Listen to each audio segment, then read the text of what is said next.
नमस्कार, श्री स्वामी समर्थ. उत्कर्ष ज्योतिष चॅनलमध्ये आपल्या सगळ्यांचे स्वागत आहे. नवीन वर्ष सुरू झाले आणि त्या अनुषंगाने नवीन सणांची सुरुवातही होतीये. नवीन वर्षात सगळ्यात पहिला सण साजरा केला जातो तो म्हणजेच मकर संक्रांत. आणि मकर संक्रांतीच्या आदल्या दिवशी येते ती भोगी. तेव्हा भोगी या सणाबद्दल आजच्या व्हिडिओमधून आपण विशेष अशी माहिती जाणून घेणार आहोत. पण त्याआधी अजूनही आपण जर उत्कर्ष ज्योतिष चॅनलला सबस्क्राईब केलं नसेल तर ते आज अवश्य करा. आणि हो, व्हिडिओ आवडला तर व्हिडिओला लाईक आणि शेअर करायला सुद्धा विसरू नका. आपल्या संस्कृतीत सण उत्सवांना अतिशय महत्त्व आहे.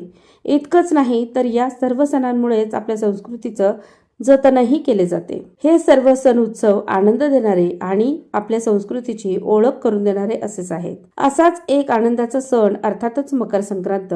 ज्योतिषशास्त्रीय दृष्टिकोनातून या संक्रांत सणाला खूप महत्त्व दिले जाते. कारण मकर संक्रांतीला सूर्य मकर राशीत प्रवेश करतो. त्या दिवसालाच मकर संक्रांत असे म्हटले जाते.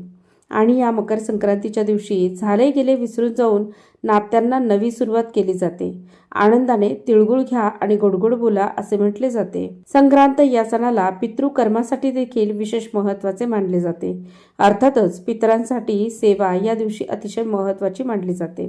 पुढे येणाऱ्या संक्रांत या व्हिडिओमध्ये आपण त्याबद्दल अधिक माहिती नक्कीच जाणून घेणार आहोत. त्याआधी संक्रांतीच्या आदल्या दिवशी येणारा सण म्हणजेच भोगी. या भोगी सणाबद्दल आजच्या व्हिडिओमध्ये विशेष माहिती बघूया. लहानपणी आजीच्या तोंडून नेहमीच ऐकायला मिळायचं, न खाई भोगी तो सदा रोगी. भोगी म्हणजेच जुने सोडून नवे स्वीकारणे, नकारात्मकता, दुःख, आजार, जुने विचार यांचा त्याग करून नवी ऊर्जा, आशा व समृद्धीचे स्वागत या भोगी दिवशी केले जाते.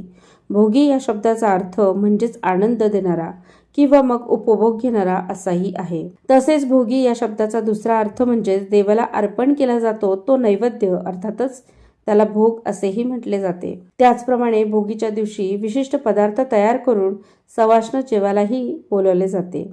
असे शक्य नसल्यास त्या दिवशी सवाष्णाला त्या पदार्थाचा शिदा घरी दिला जातो. असा हा आनंददायी असणारा भोगी सण या सणाच्या दिवशी सकाळी आपले घर तसेच घराभोवताचा परिसर स्वच्छ केला जातो. दारासमोर सुंदर अशी रांगोळी काढली जाते. घरातील सर्व व्यक्तींना अभ्यंग स्नान केले जाते. या दिवशी विशेष करून अभ्यंग स्नानासाठी तीळ वापरली जाते. घरातील स्त्रिया डोक्यावरून अंघोळ करतात. त्यानंतर नवीन धूत वस्त्र परिधान करतात व काही भागात सासरी असलेल्या मुली भोगीचा आनंद उत्सव साजरा करण्यासाठी माहेरी देखील येतात. धार्मिक आणि पौराणिक महत्त्व असलेल्या या दिवसाबद्दल एक कथा देखील सांगितली जाते. या दिवशी इंद्रदेवाची आठवण काढली जाते. त्यासाठी इंद्रदेवाने आपल्या शेतात उदंड पीक पिकावं म्हणून प्रार्थना केली होती अशी पौराणिक मान्यता आहे. तेव्हा आपल्याही शेतात वर्षानुवर्ष चांगली पिकं पिकत राहावीत अशी प्रार्थना भोगीच्या दिवशी केली जाते. हिवाळ्याच्या दिवसात सर्व प्रकारच्या भाज्या मुबलक प्रमाणात येत असतात. त्यामुळे थकलेल्या शेतकरी वर्गाला थोडासा दिलासा मिळतो. मग या मोसमात शेतकरी भोगीचा आनंद घेत असतो.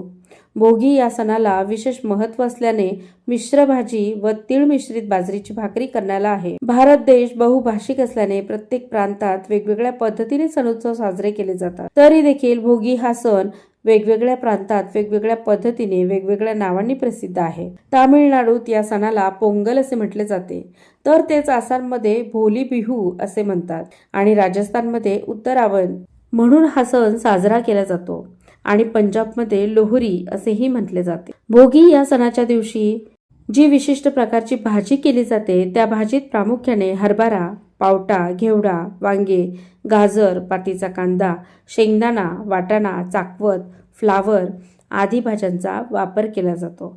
काही भागात या भाजीसोबत बाजरीची भाकरी, तीळ मिश्रित व लोणी, पापड, वांग्याची भरीत, चटणी व खिचडी अशी प्रथा आहे.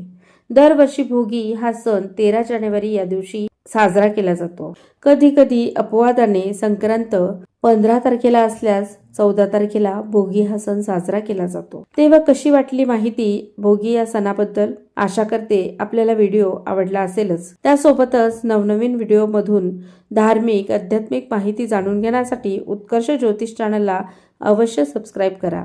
आणि हो, व्हिडिओ आवडला तर व्हिडिओला लाईक आणि शेअर करायला सुद्धा विसरू नका. धन्यवाद. श्री स्वामी समर्थ.